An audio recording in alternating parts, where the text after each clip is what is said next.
जय हिंद दोस्तों, आज हम समझते हैं रीजनिंग के एक बहुत इंपॉर्टेंट चैप्टर डाइस के बारे में। लेकिन उससे पहले अगर आप चैनल पर नए हैं तो चैनल को सब्सक्राइब कर लीजिए और वीडियो को पूरा अंत तक देखने के बाद में अगर वीडियो आपको थोड़ा भी पसंद आए तो वीडियो को लाइक कर दीजिएगा और इस वीडियो को अपने दोस्तों तक शेयर कर दीजिएगा। जिससे होगा क्या, तो जिससे ये हमारा वीडियो उन लड़कों तक पहुंच सकेगा जो घर बैठ के अपने सरकारी नौकरी की तैयारी को पूरा करना चाहते हैं।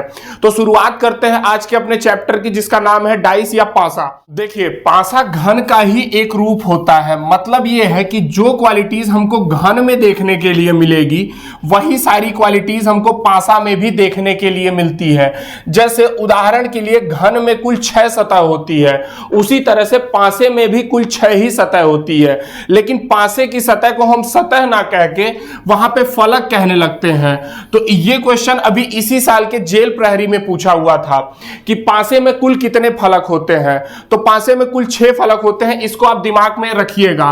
कभी कभी क्या होता है ना कि हम लोग से क्वेश्चन बहुत बेसिक से पूछ लेता है, लेकिन हम लोग पूरा एडवांस तक पढ़ते हैं और बेसिक छोड़ देते हैं। तो दिमाग में ये आप रखिएगा कि पासे में कुल कितने फलक हैं। तो पासे में कुल 6 फलक होते हैं, जिसमें 1 से लेकर के और 6 तक संख्या लिखी रहती है।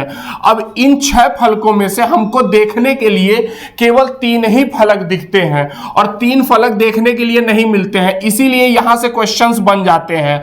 अब ये 3 सतह डिपेंड करता है कि किस हिसाब से लिखे हुए हैं।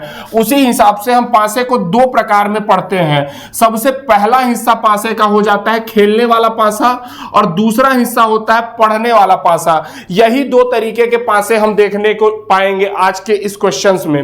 अब समझिएगा इनकी क्वालिटीज क्या होती है। खेलने वाला जो पासा होता है, इसके अगर हम बगल के 2 अंकों का योग करेंगे तो हमें योग 7 देखने के लिए कभी नहीं मिलेगा। जबकि जो पढ़ने वाला पासा होता है, इसमें यदि हम बगल के 2 अंकों का योग करेंगे तो उसमें हमको 7 देखने के लिए योग मिल जाएगा। अब खेलने वाला जो पासा होता है ये हमारा स्टैंडर्ड क्वालिटी का होता है, जबकि पढ़ने वाला पासा हमारा नॉर्मल क्वालिटी का होता है। अब याद रखने का तरीका समझिए। खेल जो होता है ये हम स्टैंडर्ड क्वालिटी का ही खेलते हैं। आजकल तो खेल इतना स्टैंडर्ड क्वालिटी का हो गया है कि इसमें लोग सट्टे तक लगाने लगे हैं और इसके अब स्टैंडर्ड को थोड़ा सा क्या कर रहे हैं तो घटा रहे हैं। अब पढ़ाई जो होती है, पढ़ाई हम आज के समय में बहुत नॉर्मल कर दिए हैं, जबकि हमें पढ़ाई ही स्टैंडर्ड क्वालिटी का रखना चाहिए। आप खुद एक बात समझिए, तो अगर हम पढ़ाई बहुत अच्छे से करेंगे तो आने वाली पीढ़ी हमारी उतनी ही अच्छी रहेगी। और एक कहावत कही जाती है कि अगर आप पढ़ाई में अपना समय लगा दिए हैं, अपना समय आप पढ़ाई में इन्वेस्ट कर रहे हैं, तो आप हजारों लाखों करोड़ों लोगों से ऊपर तो ऐसे ही उठते जा रहे हैं। तो हमें पढ़ाई में समय लगाना चाहिए और स्टैंडर्ड क्वालिटी का रखना चाहिए। तो ये 2 चीज तो आपको समझ में आ गया होगा। अब स्टैंडर्ड क्वालिटी के जो भी पासे हमको मिलेंगे वो सॉल्व नहीं होंगे, क्योंकि स्टैंडर्ड क्वालिटी की खासियत पहले ही आपको पता हो गई है कि इसमें जो योग होगा वो 7 नहीं होगा। तो हम क्या करेंगे कि योग 7 बना देंगे, और जबकि नॉर्मल डाइस क्या होगा तो इसमें योग 7 रहता है, तो इसको क्या करेंगे तो सॉल्व कर देंगे। अब ध्यान से समझिए, 7 जो संख्या होती है ये 7 फेरों को रिप्रेजेंट करती है। तो अगर 7 हमको योग दिख रहा है तो हम क्या करेंगे तो हम फेरे लगवा देंगे, और अगर 7 योग में नहीं है तो हम क्या करेंगे तो हम योग 7 बना देंगे। बस इतनी ही चीज आपको दिमाग में रखनी है, क्या कि अगर योग 7 नहीं है तो योग 7 बना देंगे, और अगर योग 7 है तो उसको हम क्या करेंगे तो फेरे लगवा देंगे। तो अब हम क्वेश्चन इसी हिसाब से सॉल्व करते हैं। जैसे पहला क्वेश्चन हमारे सामने यहां पड़ा हुआ है। इस 2 डाइसों को पहले हम चेक करते हैं कि कौन सा डाइस है। तो ये बताइए, यहां पे 2 अंक जोड़ते हैं तो 1 और 2 जोड़े तो कितना हुआ तो 3। 7 से मेन मतलब है हमारा, तो 7 नहीं है। 2 और 4 जोड़े तो कितना है तो 6, 7 नहीं आया। 1 और 4 जोड़े तो कितना है तो 5 आया, 7 अभी भी नहीं आया है। तो अब इसमें चेक करते हैं, तो 5 और 3 कितना है तो 5 और 3 हो गया 8। 6 और 5 कितना हो गया तो 11, और 6 और 3 कितना हो गया तो 6 और 3 9 हो गया। हमको 7 देखने के लिए कहीं नहीं मिला। तो ये क्वेश्चन आपसे नहीं पूछा जाएगा कि ये पासा कौन सा है, हालांकि है ये स्टैंडर्ड डाइस, लेकिन ये तो कहीं पूछा ही ही नहीं जाएगा, आपसे पूछा यह जाएगा कि 5 के अपोजिट सरफेस पे क्या आएगा। तो ये बताइए क्या यहां पे हमको 7 देखने के लिए मिला है? तो आप कहेंगे यहां 7 देखने के लिए नहीं मिला, तो हमसे जो भी पूछेगा उसे हम 7 बना देंगे। यही तो हम शुरुआत में सीखे भी हैं। तो 5 को अगर 7 बनाएंगे तो कितना जोड़ना पड़ेगा? तो 2। तो 5 का अपोजिट कितना हो जाएगा? तो 5 का अपोजिट 2 हो जाएगा।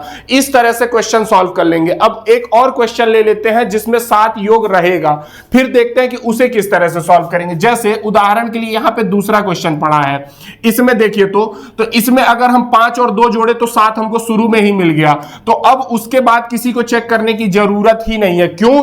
क्योंकि ये सारे ही पासे एक ही है, बस इसको अलग अलग रूप में दर्शाया गया है। जिस तरह से आप लूडो खेलते हैं तो पासा एक ही रहता है, लेकिन बार बार फेंकते हैं तो अंक दूसरे दिखते हैं। सेम वही चीज यहां पे भी है। तो यहां तो योग 7 हो गया, इसका मतलब यह है कि ये घूम जाएगा, इसको हमें घुमाना पड़ेगा। तो अब घुमाएंगे कहां? तो आप भी विवाह में देखे होंगे कि पंडित जी वहीं से फेरे चालू करवाते हैं जहां से लड़का और लड़की एक साथ रहते हैं। तो इसमें भी हमको देखना है कि आखिर वो कॉमन पॉइंट क्या है जहां से फेरे लगेंगे। तो 2 देखिए इसमें भी है और 2 इसमें भी है, मतलब ये है कि 2 से ही फेरे चालू होंगे। तो 2 के नीचे हम 2 लिख देते हैं। अब इसमें आपको ध्यान क्या रखना होता है कि जिस तरह से पहले वाले पासे में आप घुमाएंगे उसी तरह से दूसरे वाले पासे में भी आपको घुमाना पड़ेगा। चाहे आप क्लॉकवाइज घुमाइए चाहे एंटी क्लॉकवाइज। तो हम क्लॉकवाइज घुमा देते हैं। 5 2, फिर 2 के बाद में क्या लिखा है? तो 2 के बाद में 5 और 5 के बाद में क्या लिखा है? तो 6, उसे ही लिख देते हैं। तो 2 5 और 6 लिख देते हैं। अब इस डाइस में सेम उसी तरह घुमाना पड़ेगा। तो सबसे पहले लिखा है 2, 2 के बाद में क्या है? तो 2 के बाद में है 1 और 1 के बाद में क्या है? तो 1 के बाद में है 4। देखिए अपोजिट सरफेस आपको मिल चुके हैं। 1 का अपोजिट क्या होगा? तो 1 का अपोजिट 5 होगा और 5 का अपोजिट क्या होगा? तो 5 का अपोजिट 1 हो जाएगा। ये पहला हमको पेयर मिल गया। दूसरा पेयर क्या है? तो दूसरा पेयर है 6 का अपोजिट 4 कहलाएगा और 4 का अपोजिट 6 कहलाएगा। अब यहां समझिए, यहां 2 का अपोजिट 2 ही आ रहा है, तो ये नहीं हो सकता। तो पासे में अब जो अंक बचा हुआ है 1 से 6 के बीच में वही 2 का अपोजिट कहलाएगा। तो 2 का अपोजिट उस हिसाब से यहां पे क्या बच रहा है? तो यहां पे 3 बच रहा है, तो 2 का अपोजिट यहां पे 3 कहला जाएगा। इस तरह से सारे ही अंकों के आप अपोजिट सरफेसेस निकाल सकते हैं। और भी क्वेश्चन ले लेते हैं जिससे ये पूरा चैप्टर अच्छे से क्लियर हो जाए। जैसे इसमें देखिए तो यहां पे 4 और 3 शुरू में ही 7 जोड़ने को मिल गया, मतलब यह है कि यहां पे तो योग क्या है? तो यहां योग 7 हो गया है। अब 7 हो गया, इसका मतलब क्या है कि इनका लड़का और लड़की का जोड़ा बना हुआ है। बस इनको क्या करना है? तो फेरे दिलवाना है। तो फेरे दिलवा देते हैं। देखते हैं कॉमन पॉइंट क्या है इन दोनों में। तो इसमें कॉमन अंक हमको 4 दिख रहा है, तो 4 के नीचे 4 लिख देते हैं। अब घुमा देते हैं, तो 4 के बाद में इस बार उल्टा घुमा देते हैं इस तरह से करके। तो 4 के बाद 3 ले लेते हैं, 3 के बाद 5, इसी तरह लिख देते हैं 4 3 5। अब इसी तरह इसमें भी घुमाएंगे, तो 4 2 और फिर 2 के बाद में 6। 5 का अपोजिट 6 कहलाएगा, 3 का अपोजिट 2 कहलाएगा और 4 का अपोजिट जो अंक बचा है वही कहलाएगा, तो 1 कहलाएगा। अब इसमें जो भी आपसे पूछे वो आप आंसर दे सकते हैं। आपसे पूछा जा रहा है 5 का अपोजिट, तो 5 का अपोजिट इस हिसाब से यहां पे 6 दिख रहा है, तो ये हमारा आंसर हो जाएगा। नीचे एक और क्वेश्चन पड़ा हुआ है, इसको भी हम सॉल्व कर लेते हैं। तो इसमें सबसे पहले क्या करेंगे? तो सबसे पहले हम पासा चेक करेंगे कि आखिर पासा कौन सा है। तो जोड़ के चेक कर लेते हैं 2 2 अंक। तो 5 और 4 कितना हो गया? तो 5 और 4 9 हो गया। 6 और 5 कितना हो गया? तो 6 5 11 हो गया। 4 और 6 कितना हो गया? तो 10 हो गया। मतलब 7 हमको देखने के लिए इसमें नहीं मिला। इसमें चेक करते हैं, तो 3 और 1 कितना हो गया? 4। 1 और 2 कितना हो गया? तो 3 और 3 और 2 कितना हो गया? तो 5। अभी भी 7 नहीं मिला देखने को।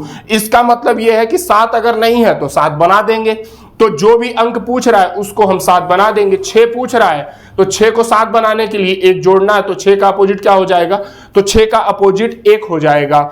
इसमें सिर्फ एक शॉर्टकट आपको याद रखना है, अगर योग 7 नहीं है तो हम 7 उसको बना देंगे, और अगर 7 योग में है तो हम क्या करेंगे? तो उसको हम घुमा देंगे, सॉल्व कर देंगे। अब घुमाने के लिए कॉमन पॉइंट ही पकड़ करके उसको हम घुमाएंगे। आई होप आपको यहां तक का वीडियो अच्छे से समझ में आ गया होगा। मिलेंगे नेक्स्ट क्लास में, तब तक के लिए वंदे मातरम।